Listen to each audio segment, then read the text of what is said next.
Tara na mga brother, kinakamada na natin itong Lipa Alaminos Bypass Road.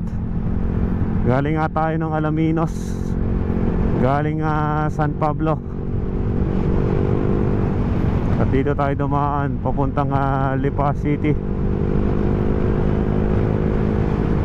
Ito nga yung napapakalapad, napapakagandang bypass road dito.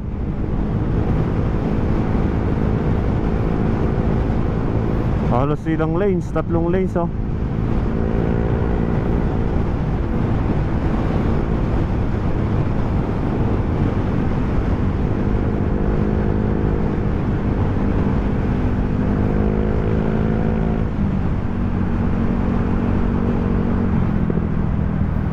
Ano, may ginagawang hindi natin alam kung ano nga ba itong ginagawang daanan dito.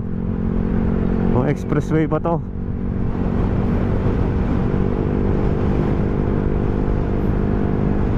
Baka expressway ah. Ang lakas ng hangin. Road.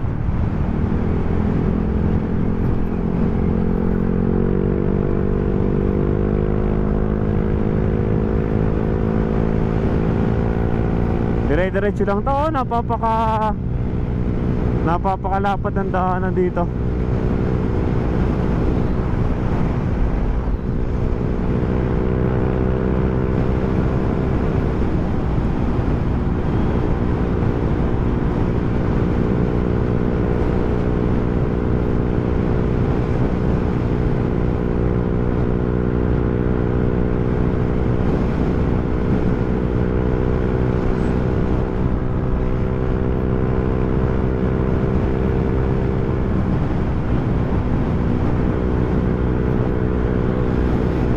Tapos na natatanaw mo itong mga kabundukan na ito, napapakaberde, napapakaganda, napapakalapad ng daanan dito.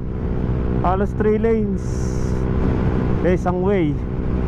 Bale lahat ito 6 lanes, napapakalapad ng daanan, no? Napapagandang dumaan dito, walang ka-traffic. Ay galing ng Alaminos papunta ng Lipa City. Ang labas na natin ay sa may Fiesta Mall.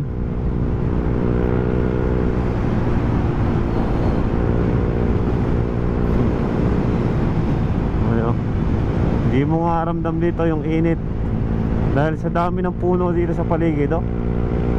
Lapad oh.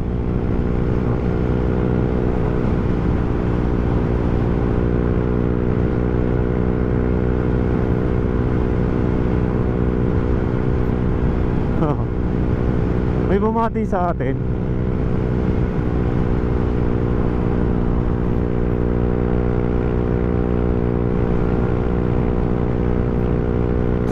Oh, napapakaganda. Napapaganda mga brother ng ganitong tanawin. Sa mga mahihiling magmotor napapakasulit tingnan.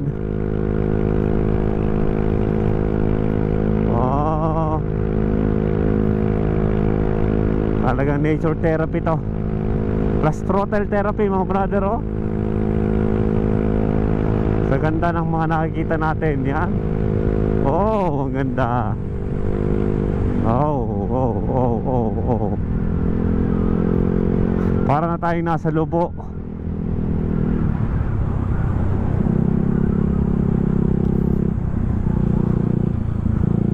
Ang ganda ng pestuhan.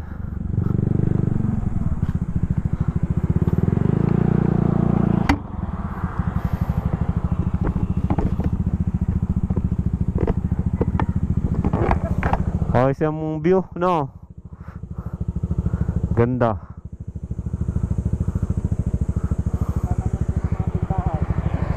Magkatayo ng mga tindahan na tambayan. Ito ko narinig nga pala kang yan, napapakaganda.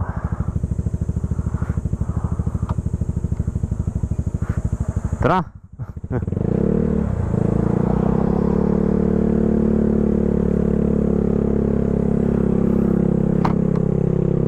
Saglit tayong tumigil para pagmasdan. Ang ganda ng kalikasan dito mga brother oh. Ang ganda oh. Puro kabundukan ang matatanaw mo dito.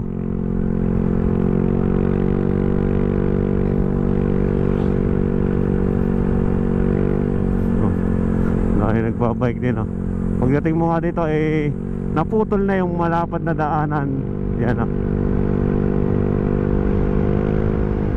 Mukhang gagawin pa ulit sa sunod. Ay, ang gandang magmotor dito. Solid ang mga view ng bundok, oh. Para tayong nasa Lubo. Maiksi din ang daanan dito.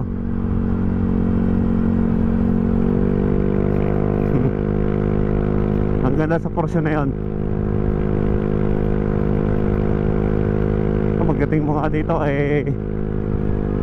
kinakain pa rin ang lamig ng kalikasan ang daanan dito, oh. Kukunti lang ang dumadaan. Huwag nga lang uulan.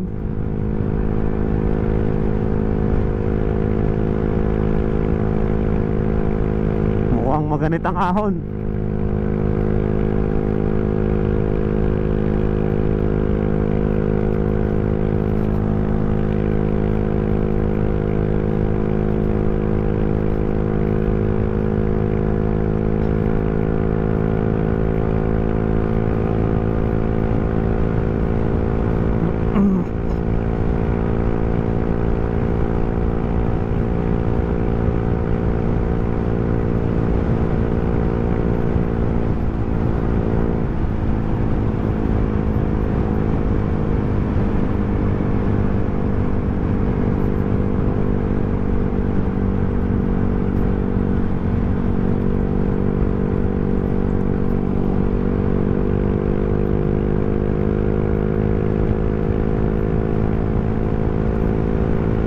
Yan, another kabundukan. Wow, ang ganda. Ganda ng tanawin.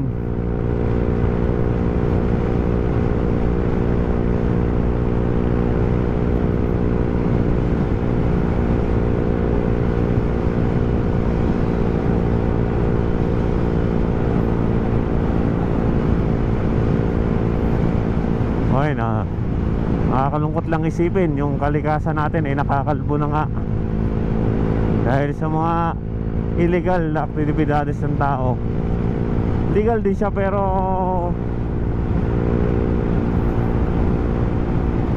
sa mata ng Diyos kahit na legal sa tao, illegal pa rin yan sa mata ng Diyos, na sinisira mo yung kalikasan para lang pagkaperahan. Napapaka lungkot isipin magka mga ganyan na nangyayari, mga brother, no? Bumalik din sa 300 na rin. Ay, ang lamig. Malamig-lamig sa porsyon na to, ha. Ang lawak ng daanan pero wala namang masyadong kabahayan sa gilid. Ang haba nito.